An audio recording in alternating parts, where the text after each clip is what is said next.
Okay, as I said, hello, I am Jonathan, my year 2 Temasek Polytechnic student studying computer engineering. Okay, honestly, this won't be super long. I don't really know how much I can share, but okay, yeah, I joined YFC about a year ago and passed my first semester in Polytechnic.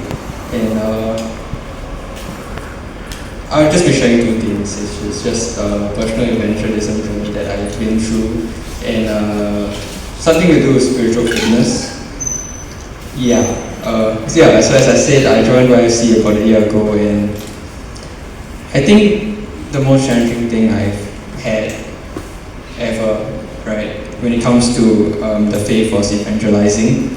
I've grown up in a church my whole life. I've gone to church since I was a kid, but I was fine doing Bible study, praying, doing fellowship here and there, but the essential calling, right, that we have to share about the gospel, it was super foreign to me. I would always choke on my words and second guess myself, and I often get lost when I was trying to share the faith that I had, especially in the first few months when I began sharing at my friends in poly. And at first, I began to feel very reluctant to share because it seemed like it took a lot of headspace and it took a lot of time trying to get used and get hopefully the point across, though that might not actually happen, right? But I think after some time, I began to feel a bit troubled, by how impassive I have grown towards, as I said, a very essential part of the faith.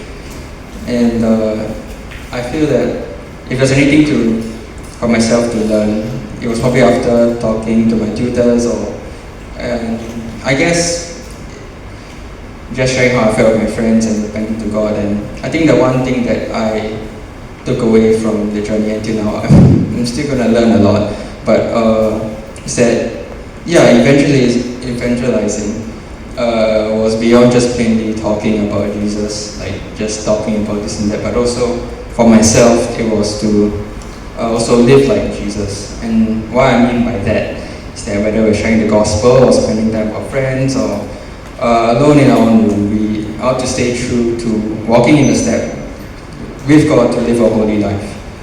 Yeah, so we aren't just taught to talk about Him, but also to being able to live righteously because of Him.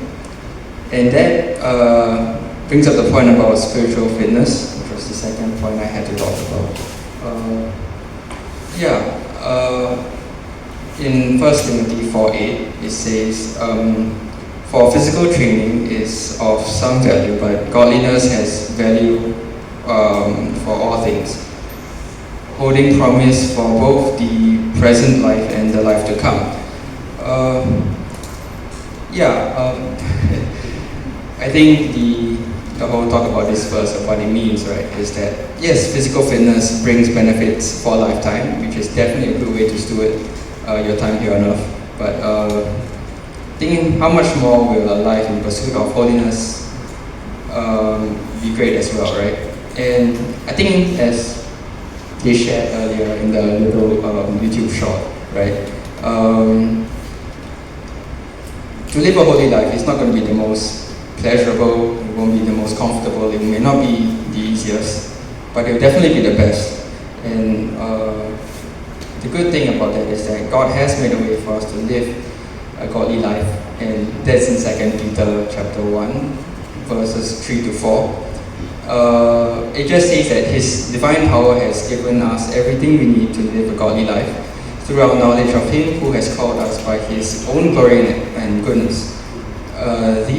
Through these things He has given us His very great and precious promises, so that through them we may participate in the divine nature, having escaped from the corruption in the world caused by sinful desires. His will for us is to be partakers of His holy nature, and all while escaping the grasp of sinful desires. So God has given us very great and precious promises, right, for us to put faith in.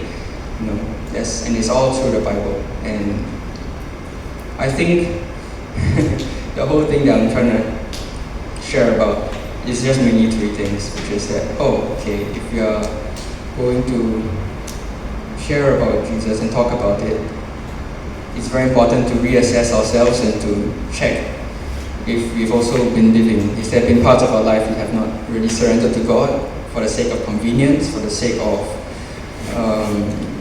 just getting through time. And of course the second point is that, oh yes, God has given us precious and great promises for us to hold on to. If, I think it's just those two things. I think that's all I got. Thanks.